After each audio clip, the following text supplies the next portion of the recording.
Have you ever felt scared to show your true self to others?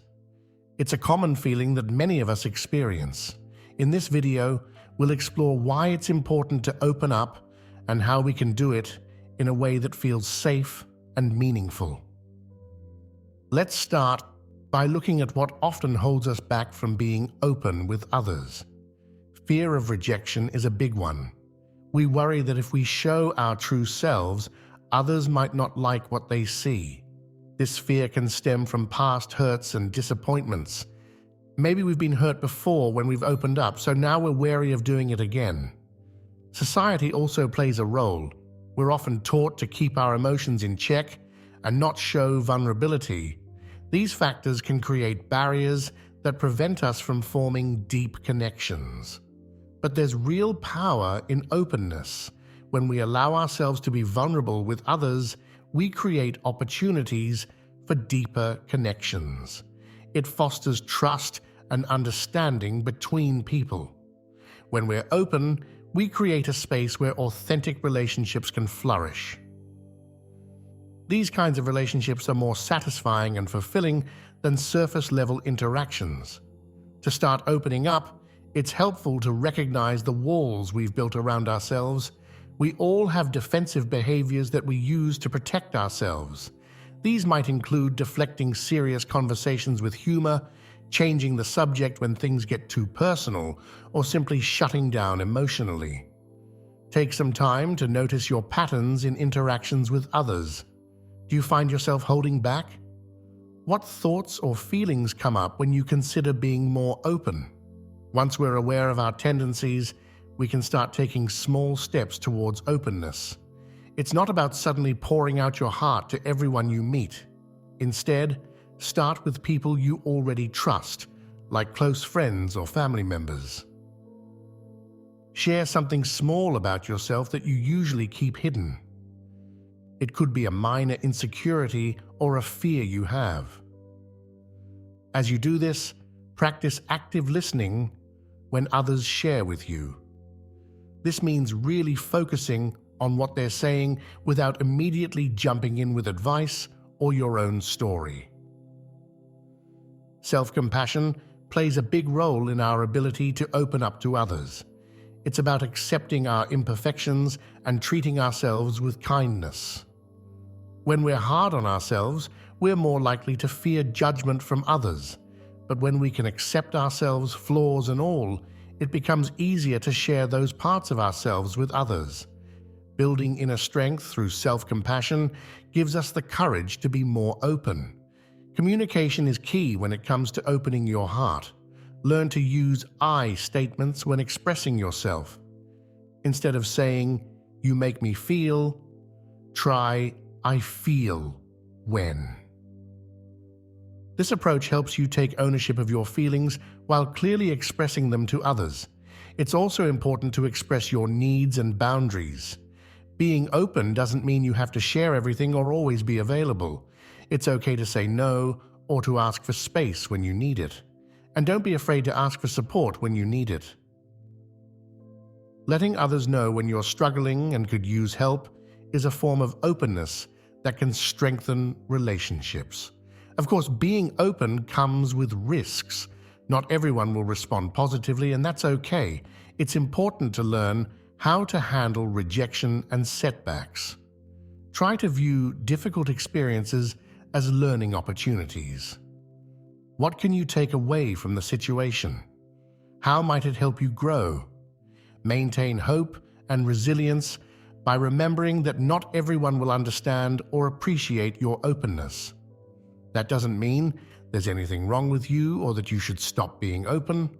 It just means that person might not be the right fit for a close relationship. Cultivating emotional intelligence can greatly enhance your ability to connect with others. This involves recognizing and naming your own feelings. When you're more in tune with your emotions, you're better equipped to share them with others. It also involves working to understand others' perspectives. Try to put yourself in their shoes. What might they be feeling or thinking? Developing empathy in this way can lead to more meaningful connections. When we open our hearts, it creates a ripple effect. Your openness can inspire others to do the same. Imagine a world where more people felt free to be their authentic selves. It would create a culture of authenticity where people feel safe to express their true thoughts and feelings. This, in turn, builds stronger communities. When people feel connected and understood, they're more likely to support each other and work together for the common good. Let's look at some practical tips you can use in your daily life to cultivate openness. Keeping a gratitude journal can help you focus on the positive aspects of your life and relationships. Each day, write down 3 things you're grateful for. This practice can help you feel more positive and open to connection. Mindfulness is another useful tool. It involves being present in the moment and observing your thoughts and feelings without judgment. This can help you become more aware of your emotions and reactions, making it easier to share them with others. Engaging in acts of kindness is another way to open your heart. When you do something kind for someone else, it creates a positive connection. It doesn't have to be anything big.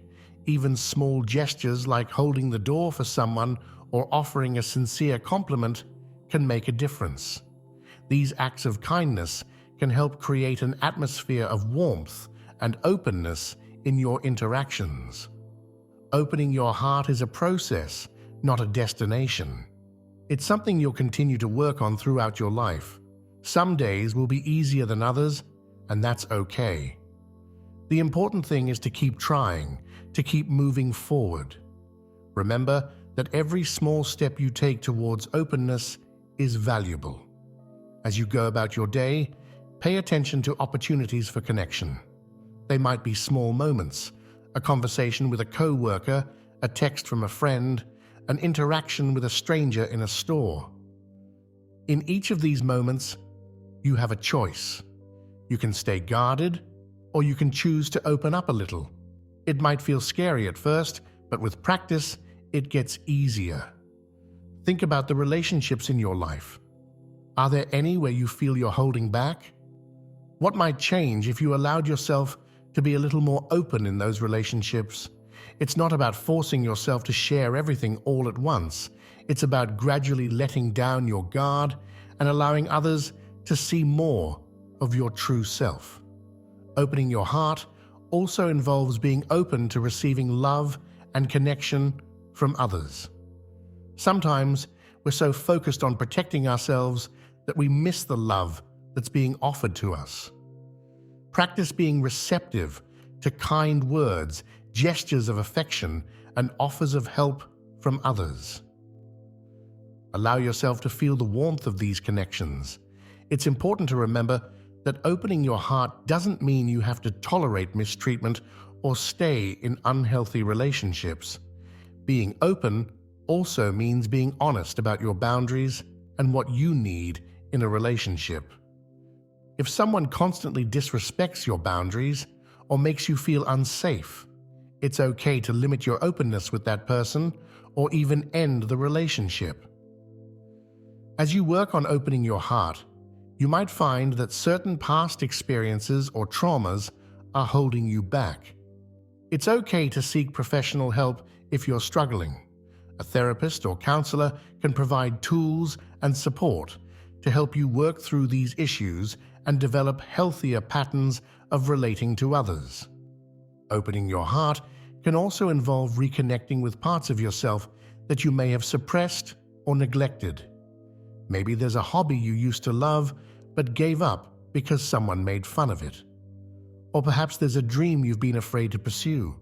Part of opening your heart is allowing these authentic parts of yourself to emerge and be seen. Remember that vulnerability is not weakness. In fact, it takes great strength to allow yourself to be vulnerable. When you open your heart, you're showing courage and authenticity. This can be incredibly attractive to others and can lead to deeper, more fulfilling relationships. As you practice opening your heart, you might start to notice changes in how you see the world. You might become more empathetic, more understanding of others' struggles. You might find more joy in your daily interactions. You might even start to feel a greater sense of connection to the world around you.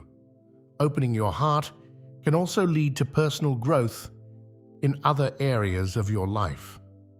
When you're more open and authentic in your relationships, it can give you the confidence to be more authentic in other areas too. You might find yourself speaking up more at work, pursuing goals you've been putting off, or expressing yourself creatively. It's important to be patient with yourself as you work on opening your heart.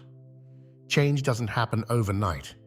There will be times when you fall back into old patterns, and that's okay. The key is to notice when this happens and gently guide yourself back to a more open approach. Opening your heart can also involve forgiveness, both of others and of yourself. Holding on to resentment and anger can keep your heart closed. Learning to forgive doesn't mean forgetting or excusing harmful behavior. It means letting go of the negative emotions so they don't continue to affect your ability to connect with others. As you become more open, you might find that your relationships start to change. Some might deepen, while others might fade away. This is a natural part of the process. As you become more authentic, you'll naturally gravitate towards people who appreciate and reciprocate your openness. Opening your heart can also lead to a greater sense of purpose and meaning in life. When we're closed off, we can feel isolated and disconnected.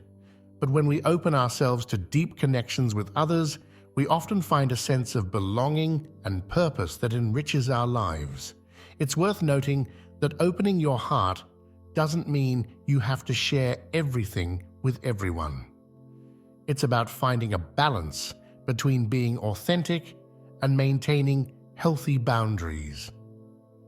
You get to decide what you share, with whom, and when. As you continue on this path of opening your heart, remember that it's not just about romantic relationships. This approach can enhance all types of relationships in your life: friendships, family relationships, work relationships, and even your relationship with yourself. Opening your heart is also about being open to new experiences and perspectives. When we approach life with an open heart, we're more likely to try new things, meet new people, and consider viewpoints different from our own. This can lead to a richer, more diverse life experience. Remember that opening your heart is a gift not just to others, but to yourself as well. When you allow yourself to be open and vulnerable, you create the possibility for deeper, more meaningful connections. You allow yourself to fully experience the joys of love and friendship. You give yourself the chance to be truly known and accepted for who you are. I encourage you to take one small step today towards opening your heart. It could be as simple as sharing a genuine feeling with a friend, or making an effort to really listen to someone without judgment. Remember, every journey begins with a single step. Opening your heart is a lifelong journey. There will be challenges along the way, but the rewards are immeasurable. As you move forward, be kind to yourself. Celebrate your progress no matter how small it might seem. And remember, you're not alone on this journey. There are others out there working on opening their hearts too. Thank you for watching this video. I hope it's given you some insights and inspiration for your own journey of opening your heart to love and connection. Remember, you have the power to create deep, meaningful relationships in your life. It starts with the courage to open your heart. Wishing you all the best on your path to more open, authentic connections.